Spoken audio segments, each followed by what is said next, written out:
Good evening, everybody, and welcome all of you to this live program at Orthopaedic Principles. Today, our guest of honor is Dr. Kshitij Chaudhary from Mumbai. Dr. Chaudhary is a consultant spine surgeon at the Hinduja Hospital in Mumbai. After completing his residency at the KEM Hospital, Dr. Chaudhary pursued the John Moore Fellowship at the Twin Cities Spine Center at Minneapolis, Minnesota. Subsequently, he returned to Mumbai and has been working at the Sir H. N. Reliance Foundation Hospital before he moved to the Hinduja Hospital. If you've noticed, Dr. Chaudhary has delivered a couple of lectures on a channel which have already reached to a huge audience all over the world. And today, it's my great honor to bring back Dr. Kshitij Chaudhary for this wonderful live program. Over to you, Kshitij. Thank you very much. Thank you, Hitesh, for inviting me, and I'm glad to be back. So today's topic is something that is close to my heart, which is about Atlanto-axial dislocations. And really my interest is primarily because of my teacher, Dr. Lahiri, who was the pioneer in developing the Atlanto-axial fixation, which is called the Goel's Harm technique of C1, C2 fixation. So we do see a lot of Atlanto-axial problems. And today I'm going to discuss Atlanto-axial problems in Down syndrome. And the theme of this talk essentially is a little from a medical aspect rather than surgical aspect. And my intention is to make people aware of these problems, especially who deal with Down syndrome kids from the non-surgical specialty like the pediatricians, and also from the surgical specialty, especially the pediatric orthopedic surgeons who see these patients in their practice. And it is the commonest, one of the commonest genetic conditions that affects humans. And I'm sure in our practice, we do see these patients once in a while, and it's important to know that they can develop this problem. So overall, the problem of pediatric craniovertebral anomalies is the etiology is extremely wide. And if you look at the database of inherited problems, there are over 200 conditions that can cause Atlanto-axial problems in children. And to make sense of all these problems, essentially, the way we look at these conditions is in terms of three pathologies that can affect the spinal cord function at this level. One is the instability, second is deformity, and the third is spinal cord compression. So a typical example of a pathology causing instability at the craniovertebral area is Down syndrome. So that's a very typical example. An example of something that causes a deformity and causes spinal cord compression is Klippel-Feil syndrome. Like in this patient who has basilar invagination, assimilation of the atlas, and congenital fusion of C2 and C3. And it's resulting in a kyphotic deformity there, which is compromising the space available for the spinal cord. And lastly, a typical example of just compression without instability is achondroplasia. And these patients get foramen magnum stenosis and have a risk of having sudden death in infancy. These really don't present with instability, but present with pure compression and foramen magnum stenosis. And obviously, many of these conditions that we see in pediatric patients have a combination of instability, deformity, and neuroaxis compression. So I would recommend people who are interested to read this article, and this is from Great Ormond Street. And I like this classification very much because it's really impossible to remember all these different kinds of syndromes that affect children. So to make sense of the problem, it is better to look at a biomechanical classification rather than looking at an etiological classification, because it's humanly impossible to keep track of all the different syndromes. So I would recommend that this is an extremely good classification and gives a good rationale for you to approach craniovertebral problems in pediatric patients. So just briefly about the anatomy. This is taken from the Ackland Video Atlas. So that's the Atlanto-occipital joint, the OC1 joint. And you can see the configuration of the joint is like a cup-shaped joint. It allows for these nodding motion. I'll go back again. So it allows for these nodding motions to happen at the craniovertebral area, and most of the flexion extension would happen here.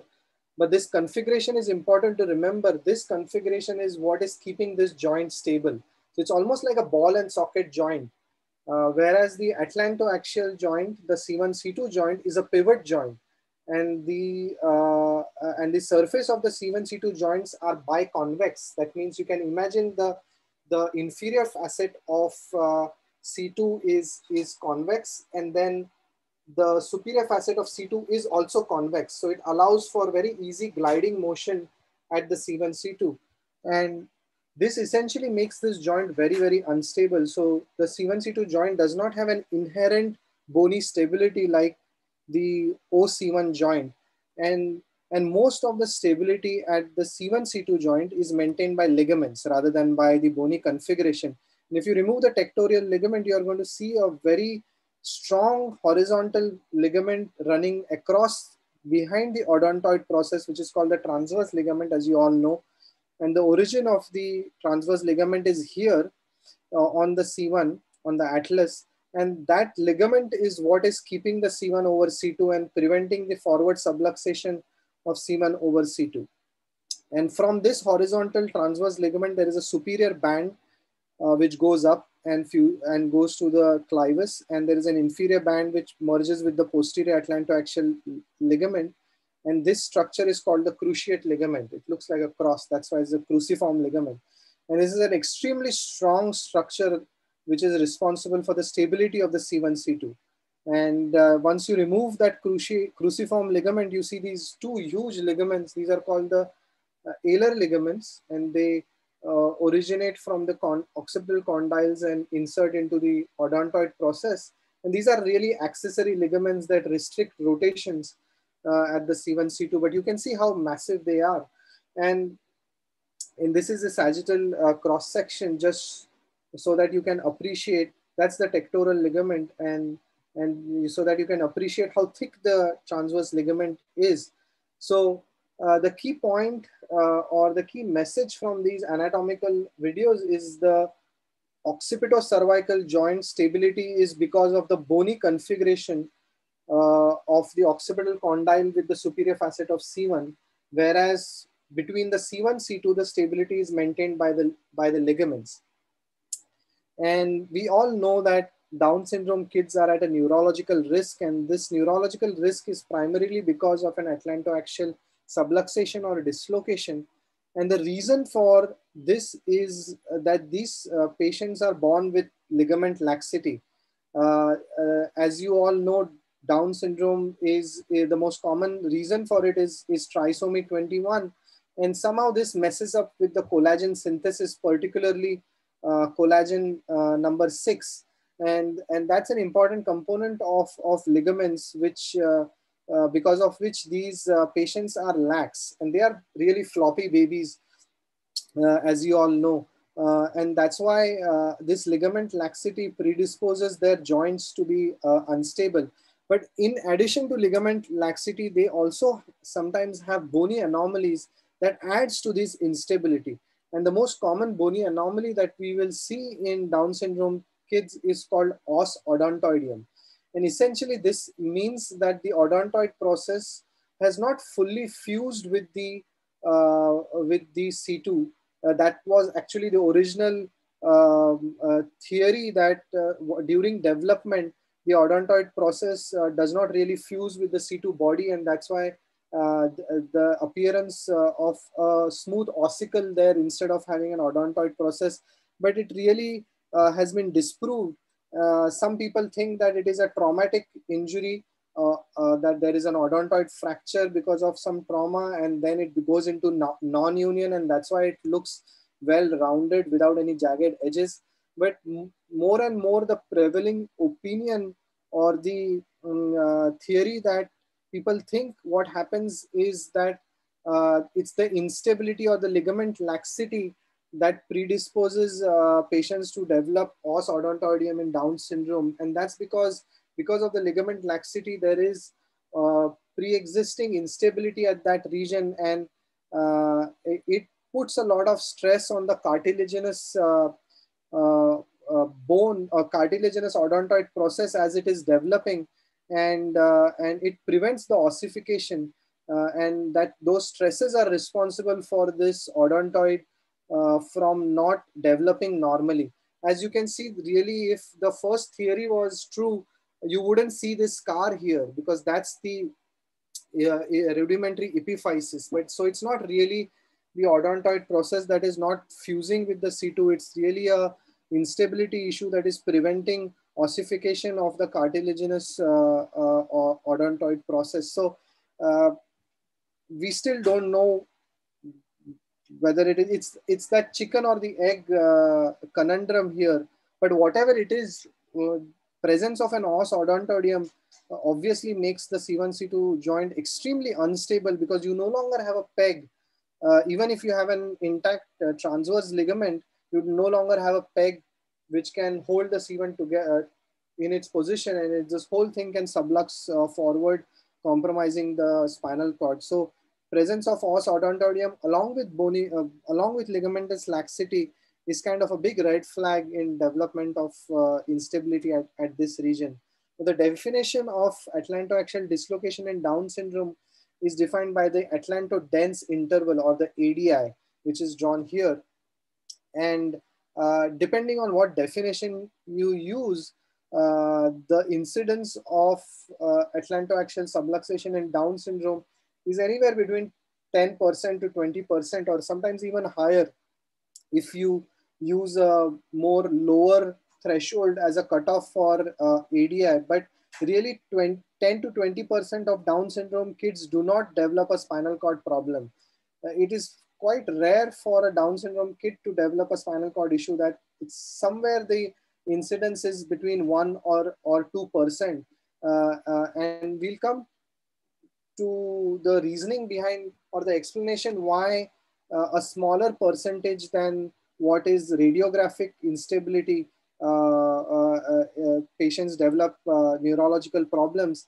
And so essentially the whole idea is to identify which kids would have a problem or develop a spinal cord problem. Can we reasonably predict the natural history of this condition? And it's a little bit controversial, and it's debatable, and different people have different opinions about this. And primarily this controversy started in 1993 during the Special Olympics. As you all know, Special Olympics are something where a lot of Down syndrome patients take part in. And the controversy was created by the recommendations of the Olympic Committee, which said that, you know, all the participants have to get X-rays done before participation. And if anyone has an atlantoaxial dislocation ADI of more than 4.5 millimeters, they were not allowed to participate. So in 1983, a lot of patients or a lot of participants were disqualified because of this rule.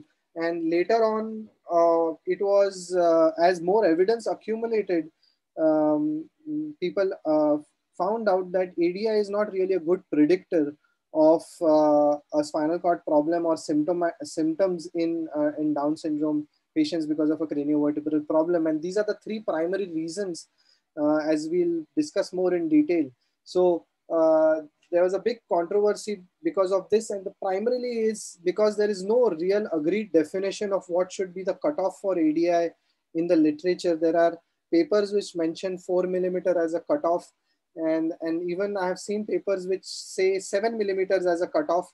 And really what is important is that even patients who have 4 millimeter ADI or less can be symptomatic, whereas even the larger ADIs, 7 millimeter or more, can remain asymptomatic throughout their life. So is ligament laxity and a mobile C1, C2 much more than what is normally seen, is sometimes normal for Down syndrome children.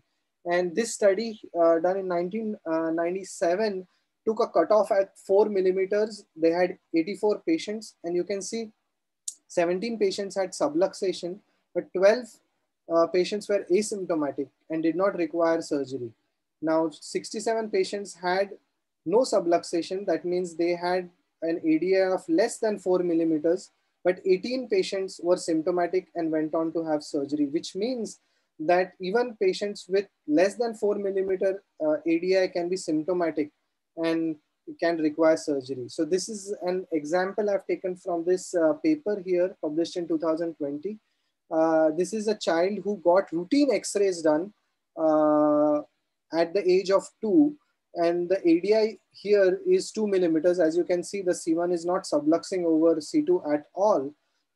At age 5, this child jumped off from like a balance beam, not really an injury, and got an acute onset neck pain and became symptomatic. And the ADI was 11 millimeters and then went on to have surgery. So what these routine x-rays do in asymptomatic children is that it creates a false sense of security. It doesn't mean if a child at one given point in time, if they have stable C1, C2, that they wouldn't develop problem in the future. So getting routine x-rays are really problematic from this sense.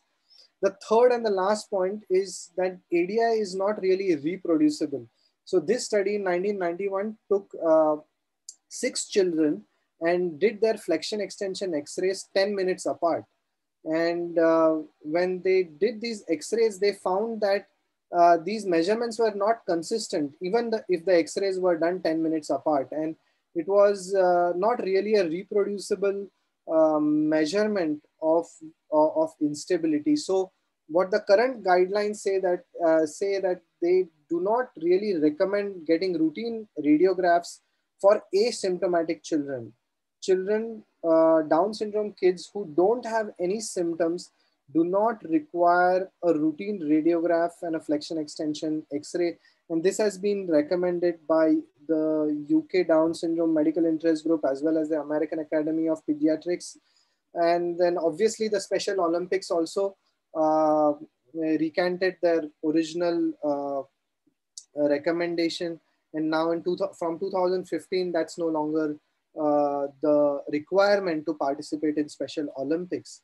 So what is important is to know these red flags, and the patients the patient's caregivers, parents, the doctors who are coming in contact with Down syndrome kids should know what the red flags are, because very frequently these red flags get missed, and then you land up with a big problem. So a common one is neck pain, abnormal neck posture, which is torticollis, because if they get a rotatory subluxation, then their head goes into what is known as a cock robin position or torticollis. Normally the neck movement is flexion extension movement is such that you can touch, the child can touch the chin to the chest. These children are lax. They can normally do that all the way down. But if they can't do that full flexion movement, then also you have to be aware that something is wrong.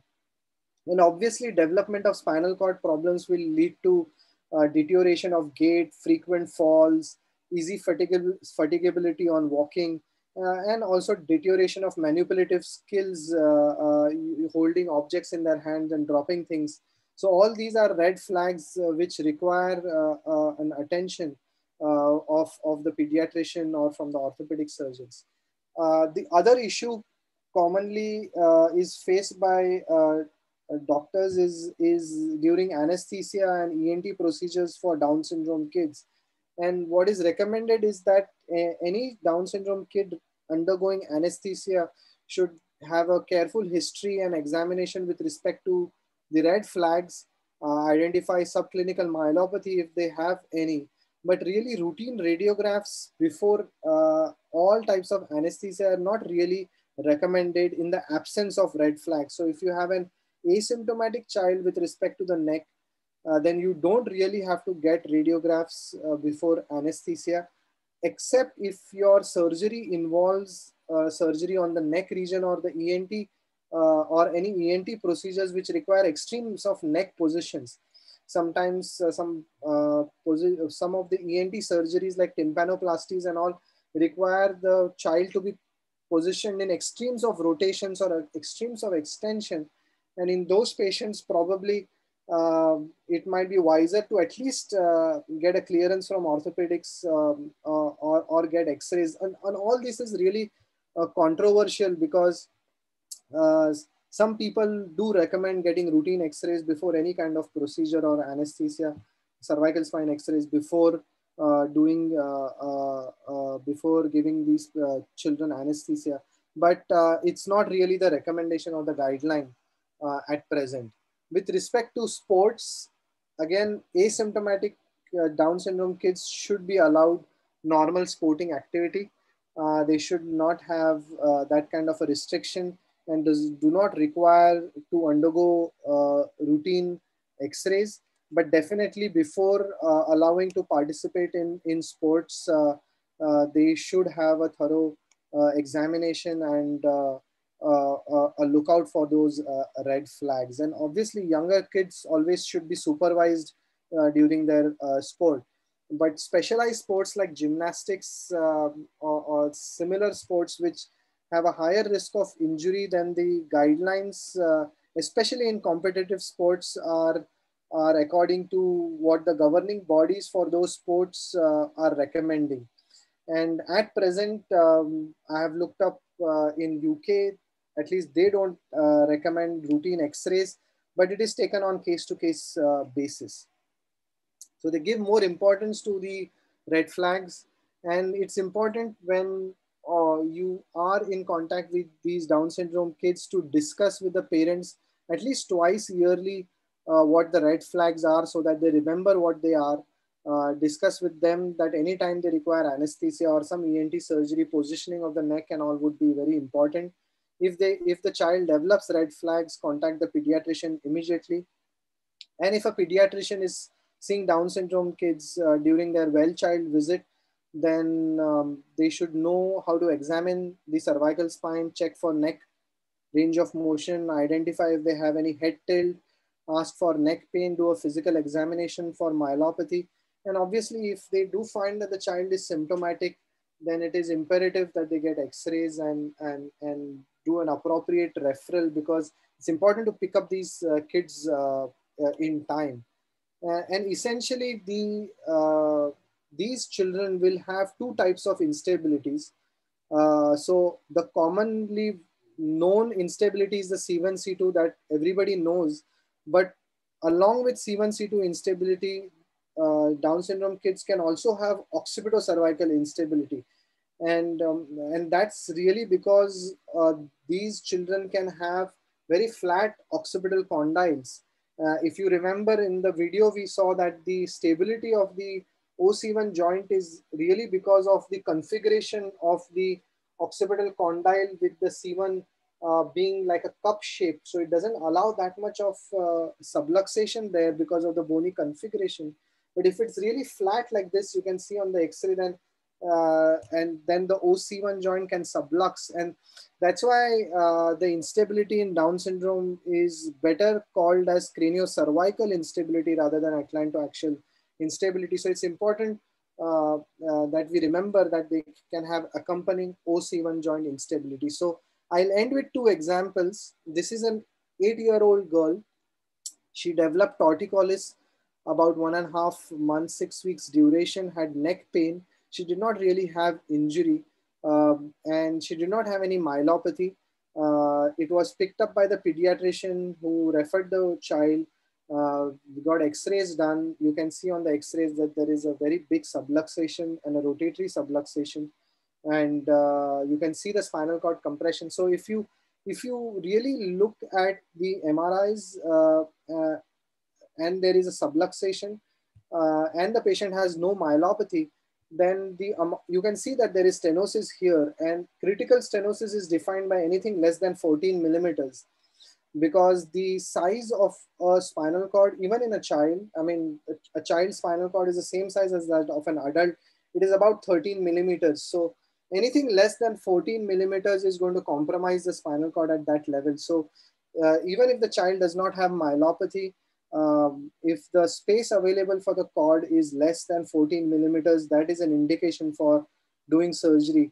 And another peculiar thing that you can notice in this patient is the presence of os odontoideum.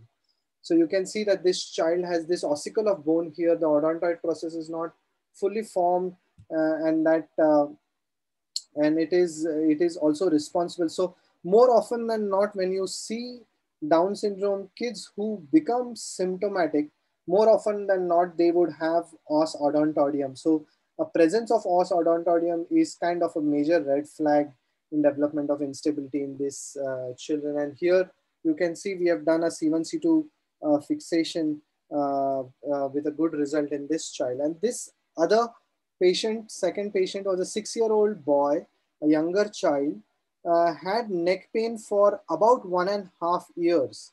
And this somehow, this red flag was missed for such a long time. And the child is from a poor family, did not have access to healthcare that much, and the parents were not very educated. And obviously there was an unawareness from the people who were looking after this child that neck pain was something ominous happening in the cervical spine. And 2 months before his presentation, he developed myelopathy. He became quadriparetic. He stopped walking. He stopped using his hands. And that's the time he got investigated. So if you imagine this child, if there was awareness, if the pediatricians who were consulted in this 1.5 years knew that this problem is a possible issue, they would have got x-rays much sooner. The x-rays would have revealed os odontoideum, would have revealed subluxation, and this child would have had surgery before development of quadriparesis. So that's the reason for giving a lot of importance to these red flags. And here, another thing that you can notice here, peculiar thing is, look at the configuration of the occipitocervical region. The occipital condyles are extremely flat. And this is something surgeons should not miss. So here, a surgeon can easily make the mistake of just doing a C1, C2 fusion and not taking the occiput. But that would be a mistake, because if you do only a C1, C2 fusion thinking that this is a Atlanto-axial problem, the occiput is going to slip over the C1 just because it is so flat. The condyles are so flat. So that's why the choice of doing occipitocervical fusion in this patient versus doing C1, C2 fusion in the previous patient. So in summary, I would end with this last slide. Overall, the literature and the evidence does not support getting routine x-rays done for Down syndrome kids that are asymptomatic. What is emphasized is to make the patients and the caregivers and the pediatricians who come in contact with Down syndrome kids to be aware of what the red flags are, what symptoms are, and if they do develop, then get x-rays done and make an appropriate referral, because a Down syndrome kid developing Atlanto-axial problem is not very common. Subluxation, radiographic subluxation is extremely common, but symptoms are rare. Thank you very much. Thank you, Kshitij, for a very concise presentation. A couple of questions. What do you recommend for the pediatrician when they take an X-ray? For example, you recommend a lateral view, and do you recommend an open mouth view to calculate the ADI? No, it is a lateral X-ray. So it is a lateral X-ray. What is recommended is to get, because getting X-rays done in children is not very easy. Especially less than 3-year-old kids do not have well ossified bones. So making a judgment call in a very young child, less than 3-year-olds, is a little difficult. It's not always easy. In older children, what is recommended is to get lateral x-rays. Open mouth x-rays if you can, but it's extremely hard to get open mouth X-rays. So the decision essentially rests on a lateral X-ray, and whether flexion extension X-rays are required or not depends, because many times you'll be able to identify subluxation just on the lateral X-ray. And then flexion extension X-rays can add to it. But as we have seen, the calculating ADI is a problem in Down syndrome. And you have to be aware that it can give you a false sense of security if you don't take into consideration the sensitivity or the specificity of ADI in detecting a problem.